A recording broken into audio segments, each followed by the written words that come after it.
கரூர் துயர சம்பவ விவகாரத்துல சிக்கின தமிழக வெற்றி கழகம் அந்த பிரச்சனையில இருந்து மீண்டு வர்றதுக்குள்ள அடுத்து ஒரு பிரச்சனையில சிக்கியிருக்காங்க. அதாவது தமிழக வெற்றி கழகத்துல இருக்கக்கூடிய இரண்டாம் கட்ட தலைவர்களுக்கு இடையிலான இந்த மோதல் வெடிச்சிருக்க சம்பவம் பாத்தீங்கன்னா, மாவட்ட செயலாளர்களுக்கும் மற்ற தரப்பு நிர்வாகிகளுக்கும் மிகப்பெரிய ஒரு அதிர்ச்சியை கொடுத்திருக்குது அப்படின்னு தான் சொல்லணும்.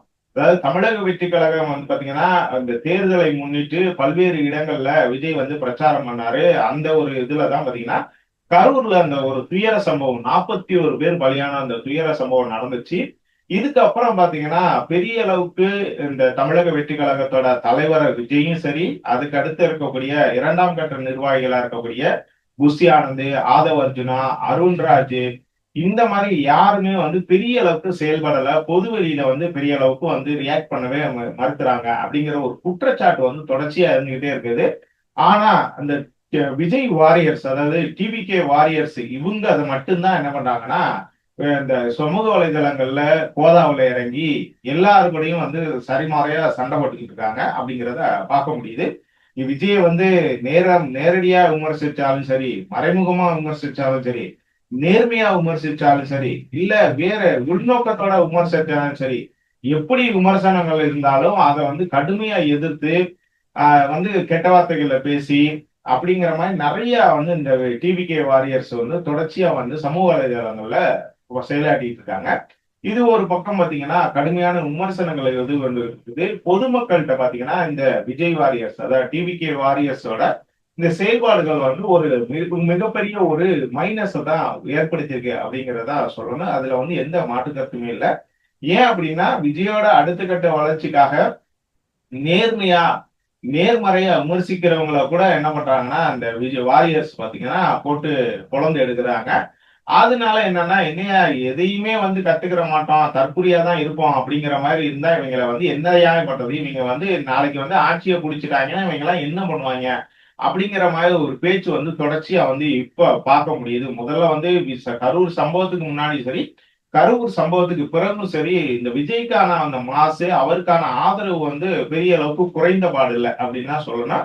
ஆனா இந்த விஜய் வாரியர்ஸ், டிவிகே வாரியர்ஸ் இல்ல விஜய் வாரியர்ஸ் அப்படிங்கிற ஒரு பேஜ்ல வந்து இயங்கக்கூடிய அந்த நபர்கள் செய்யக்கூடிய சேட்டைகள் இருக்கு இல்லையா சமூக வலைதளங்கள்ல, அதாவது விஜய்க்கு எதிரா யார் பேசினாலும் சரி, விஜய் வந்து விமர்சிச்சா யாருக்கு விமர்சிச்சாலும் பட்டு பொழக்கிறது அப்படிங்கிற விஷயம் பார்த்தீங்கன்னா கடுமையான ஒரு எரிச்சலை தான் ஏற்படுத்திருக்குது. இவங்க வந்து தற்குறிகள் அப்படிங்கிறத தாண்டி இவங்க வந்து எந்த ஜென்மத்திலையும் சேர்க்க முடியாது அப்படிங்கிற மாதிரி பல பேரும் வந்து கமெண்ட் பண்றத நம்ம அந்த விஷயங்கள் எல்லாம் பார்க்க முடியுது.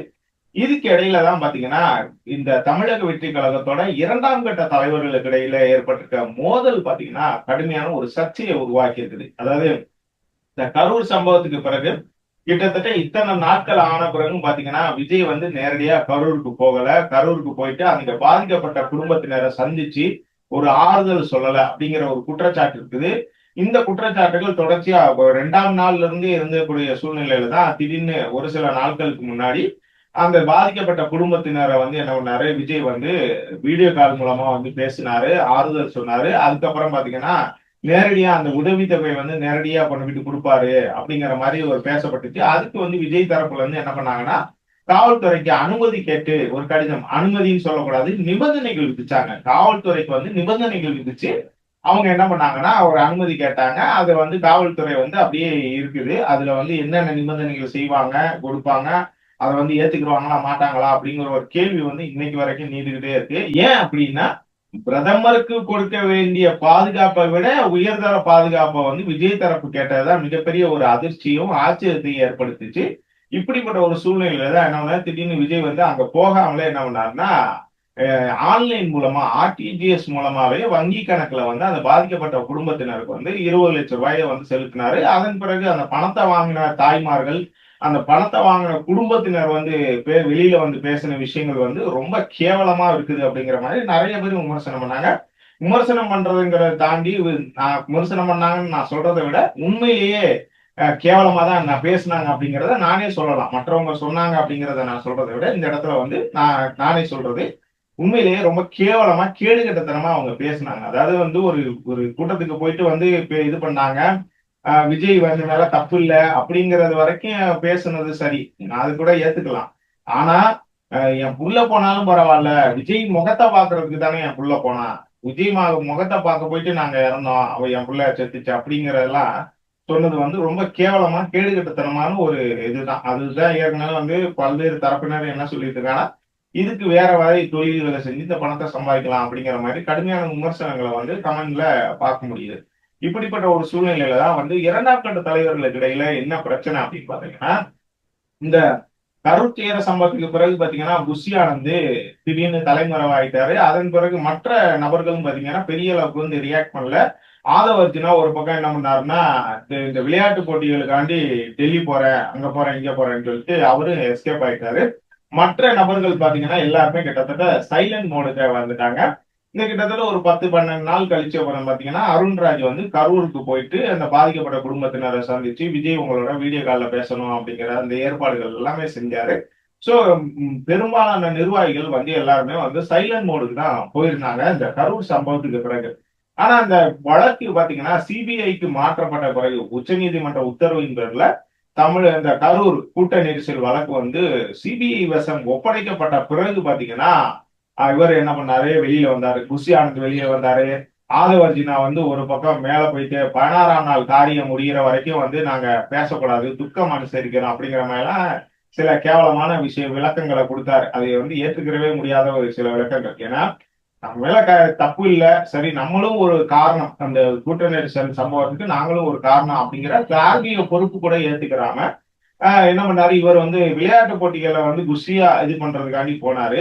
இங்கிட்டு குஷி ஆனந்த் தலைமறைவாயிட்டாரு. இங்கிட்டு வந்து ஆயுத பூஜை கொண்டாடுறாங்க. அதாவது இந்த கரூர் சம்பவம் நடந்து ஒரு 4-5 நாட்கள்ல வந்து ஆயுத பூஜை வருது. ஆயுத பூஜை வந்து எந்த வாகனத்துல போயிட்டு விஜய் போயிட்டு எந்த இது அந்த கூட்ட நெரிசல் சம்பவத்துக்கு காரணமா இருந்த வாகனத்துக்கே வந்து பூஜை நடத்தினாங்க. கேட்டா இந்த விஷயங்கள்லாம் பட்டு ஏன் பொதுவெளியில வந்து இந்த கரூர் சம்பந்தமா எதுவுமே பேசல அப்படின்னு ஆதவர்ஜினா கிட்ட கேட்டா 16ஆம் நாள் காரியம் முடிகிற வரைக்கும் நாங்க எதுவும் பேசக்கூடாது அப்படின்னு. ஆனா இந்த குஷி கொண்டாட்டங்கள் எல்லாத்தையுமே அவங்க செய்வாங்க. அந்த மாதிரி இருக்குது. இப்படிப்பட்ட ஒரு சூழ்நிலையில என்ன மோதல் அப்படின்னு நம்ம பார்க்கலாம்னா, காரணம் என்னன்னா ஜான் ஆரோக்கியசாமி தான் வந்து முக்கிய காரணம் அப்படிங்கிறது சொல்லப்படுது. அதாவது ஜான் ஆரோக்கியசாமியோட பேச்சை மட்டும்தான் விஜய் வந்து கேட்கிறாரு. கரூர் சம்பவத்துக்கு முன்னாடியும் சரி, கரூர் சம்பவத்துக்கு பிறகும் சரி, ஜான் ஆரோக்கியசாமி வந்து கட்சியில வந்து எந்த பொறுப்புலையுமே இல்லை. அதாவது புஷி ஆனந்த் வந்து பொதுச் செயலாளராக இருக்காரு, ஆதவ அர்ஜுனா வந்து பொதுச் செயலாளராக இருக்காரு, அருண்ராஜ் வந்து ஒரு கொள்கை பரப்பு செயலாளராக இருக்காரு, மற்ற நிர்வாகிகளுக்கெல்லாம் ஒரு பொறுப்புகள் கொடுக்கப்பட்டிருக்குது. ஆனா ஜான் ஆரோக்கியசாமியை பொறுத்தவரைக்கும் அவர் ஒரு தேர்தல் ஆலோசகர், தேர்தல் தொடர்பான ஆலோசனைகள் கொடுக்கக்கூடியவர் அவர் மட்டும்தான். ஆனா அவர் பாத்தீங்கன்னா கட்சியில இருக்கக்கூடிய பல முக்கிய முடிவுகளை வந்து ஜான் ஆரோக்கியசாமி எடுத்து அதை வந்து விஜய் கிட்ட சொல்லி விஜய் மூலமா அதை வந்து எக்ஸிக்யூட் பண்றாரு அப்படிங்கிற ஒரு கோபம் பாத்தீங்கன்னா எல்லாருக்குமே இருக்குது. குறிப்பா பாத்தீங்கன்னா புஷி ஆனந்துக்கு இருக்குது, ஆதவ அர்ஜுனாவுக்கு இருக்குது அப்படின்னு சொல்லப்படுது. இப்போ பாத்தீங்கன்னா விஜய் இந்த கரூர் சம்பவத்துக்கு பிறகு விஜய் வந்து பனையூர்ல இருக்கிறாரு, இல்ல வந்து அடுத்த இன்னொரு வீட்டுல போறாரு. ஆனா பெரும்பாலும் பாத்தீங்கன்னா இந்த நிர்வாகிகளை வந்து தனித்தனியா சந்திச்சு பேசுறதுல உள்ள ஒட்டுமொத்தமா கூட சந்திச்சு பேசுறதுல அவர் வந்து அடிக்கடி சந்திச்சு பேசக்கூடிய ஒரே ஆளா இருக்கக்கூடியவர் ஜான் ஆரோக்கியசாமி தான். இப்போ புஷி ஆனந்த் தான் வந்து ஆரம்பத்துல வந்து விஜய் வந்து அரசியலுக்கு வர்றார் அப்படிங்கிற தொடங்கி அந்த கட்டத்துல வந்து இந்த கட்சியை வந்து வடிவமைத்து கொண்டு வந்தவர் புஷி ஆனந்த் தான். அதுல வந்து எந்த மாற்று கருத்தும் இல்லை. புஷி ஆனந்த் இல்லைன்னா இந்த கட்சி வந்து இந்த அளவுக்கு வந்திருக்காது அப்படின்னு பல தரப்பினரும் சொல்றத நம்ம பார்க்க முடியுது. அதுல புஷி ஆனந்த் மேல வந்து பல்வேறு விமர்சனங்கள் இருக்குது. அதாவது அவர் வந்து பணம் வாங்கிட்டு வந்து பொறுப்புகள் கொடுத்தாரு, தவறான நபர்களுக்கு வந்து பொறுப்புகள் கொடுத்தாரு அப்படிங்கிற ஒரு இதெல்லாம் குற்றச்சாட்டுகள்லாம் இருந்தாலும் தமிழக வெற்றி கழகம் தொடங்குனதுல இருந்து அதை வந்து அந்த கிளைகளை வந்து கொஞ்சம் கொஞ்சமா வந்து இது பண்ணி டெவலப் பண்ணி கொண்டு வந்ததுல வந்து புஷி ஆனந்துக்கு வந்து மிகப்பெரிய இது இருக்கு. ஆனா அவரு கூட வந்து என்ன பண்றது இல்ல, விஜய் வந்து ஆலோசிக்கிறது இல்ல. ஜான் ஆரோக்கியசாமி வந்து கட்சியில எந்த பொறுப்புமே இல்ல, ஆனா அவர்கிட்ட தான் எல்லா விஷயத்தையும் வந்து விஜய் வந்து பகிர்ந்துக்கிறாரு அப்படிங்கிற மாதிரி இருக்கு. சரி, ஜான் ஆரோக்கியசாமியை தவிர்த்து இவங்க யாராவது வந்து தொடர்பு கொள்ள முடியுதான்னு பார்த்தா தொடர்பு கொள்ளவே முடியல. விஜய் வந்து தொடர்பு கொள்ளவே முடியல. அப்படி விஜய் வந்து தொடர்பு கொள்ளாண்டாலும் இங்கிட்டு வந்து புஷி ஆனந்த் வந்து ஜான் ஆரோக்கியசாமி சம்பந்தமா பேசுறது, இங்கிட்ட ஆதவர்ஜினா வந்து அவர்னாலதான் இந்த பிரச்சனைகள்லாம் பெருசா ஆனது அப்படிங்கிற மாதிரி பேசுறது, அங்கிட்ட அருண்ராஜ் இவரு வந்து ஒரு தனி மோடுல போயிட்டு இருக்காரு அப்படிங்கிற மாதிரி குற்றப்பத்திரிகை வாசிக்கிறது மட்டுமா தான் இருக்குது. கட்சியை வளர்க்கறது, கட்சியை அடுத்த கட்டமைப்பு நோக்கி கொண்டு போறதுக்குள்ள என்ன விதமான நடவடிக்கைகள் எடுக்கணும் அப்படிங்கிற விஷயங்கள் எல்லாம் பேசுறதே இல்லை அப்படிங்கிற ஒரு குற்றச்சாட்டு இருக்குது. எங்கிட்ட ஆதவ அர்ஜுனாவை பொறுத்தவரை பாத்தீங்கன்னா நம்ம ஒரு தவறான கட்சிக்கு வந்துட்டோம் போல. ஏன்னா இன்னைக்கு வந்த கட்சிக்கு வந்ததுல இருந்து நம்ம பல கோடிகளை செலவு பண்ணிட்டோம். இந்த உச்ச நீதிமன்றத்தில இந்த வழக்கை கொண்டு போனதுக்கே பல கோடிகள் செலவு பண்ணிட்டோம். அந்த அளவுக்கு முக்கியமான சில வழக்கறிஞர்களை கொண்டு வந்துதான் நம்ம அந்த கட்சியில சிபிஐ வசம் ஒப்படைக்கிறதுக்கு வழக்கை ஒப்படைக்கிறதுக்கான வேலைகள் எல்லாத்தையும் செஞ்சோம். ஆனாலும் அதன் பிறகு பாத்தீங்கன்னா பெரிய அளவுக்கு ஒரு டெவலப்மெண்ட் இல்ல. தளபதியும் நம்ம தொடர்ச்சியா பார்க்கவே முடியல. எப்போ தளபதியை பார்க்கணும்னாலும் ஜான ஆரோக்கியசாமிகிட்ட சொல்லி அவர் மூலமா தான் விஜயை பார்க்க முடியுது. அப்புறம் எதுக்கு நம்ம இந்த கட்சியில இருக்கணும் அப்படிங்கிற மாதிரி தனக்கு நெருக்கமான சில நபர்கள்ட்ட ஆதவ அர்ஜுனா பேச தொடங்கி இருக்கிறதா ஒரு சொல்லப்படுது. இன்னொன்னு பாத்தீங்கன்னா அருண்ராஜ் என்ன அப்படின்னா இவங்க 3 பேருமே ஜான ஆரோக்கியசாமி, புஷி ஆனந்த், ஆதவ அர்ஜுனா இவங்க 3 பேருமே விஜயை தவறான பாதையில நடத்திட்டு இருக்காங்க. போற பாதை சரியான பாதை இல்ல. விஜயோட பாதை சரியான பாதை இல்ல.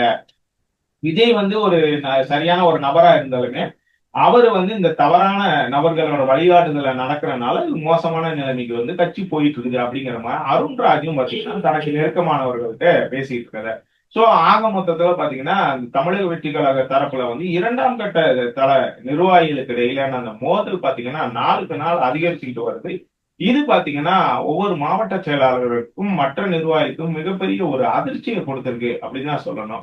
விஜய் ஏன் இந்த இதுல இருக்கிறாரு, இந்த மாதிரி ஒரு க்ளோஸ்டான ஒரு பொசிஷன்ல இருக்கிறாரு அப்படின்னு நம்ம சில நபர்கள்ட்ட விசாரிக்கிற போது விஜய் வழக்கமாவே அப்படித்தான் இருப்பாரு அப்படின்னு சொல்லப்படுது. அதாவது அவர் பெரும்பாலும் யார்கிட்ட நெருங்கி பழகுறல 1-2 நண்பர்கள் வச்சிருக்காரு. அவங்க கூட மட்டும்தான் நெருங்கி பழகுவாரு. பொது இடங்களுக்கு பெருசா போக மாட்டாரு. அவரை பொறுத்தளவுக்கு நைட்டு ஒரு 9 மணிக்கு போயிட்டு கதவை அடைச்சிட்டாரு அப்படின்னா மறுநாள் காலையில அவர் எப்ப எந்திரிச்சு வெளியில வராரோ அது வரைக்கும் அவரை யாருமே டிஸ்டர்ப் பண்ண மாட்டாங்க. அதுதான் வழக்கம். ஷூட்டிங்ல இருந்தவங்க சரி, கட்சி ஆரம்பிச்சதும் சரி. அதனால இது இல்ல. இப்ப ஒரு விஷயத்த விஜய்கிட்ட பேசணும் அப்படின்னா ஜான ஆரோக்கியசாமி கிட்ட சொல்லி அவர் மூலமா தான் விஜய்கிட்ட அப்பாயின்மெண்ட் வாங்க முடியும் அப்படின்னு சொல்லப்படுது.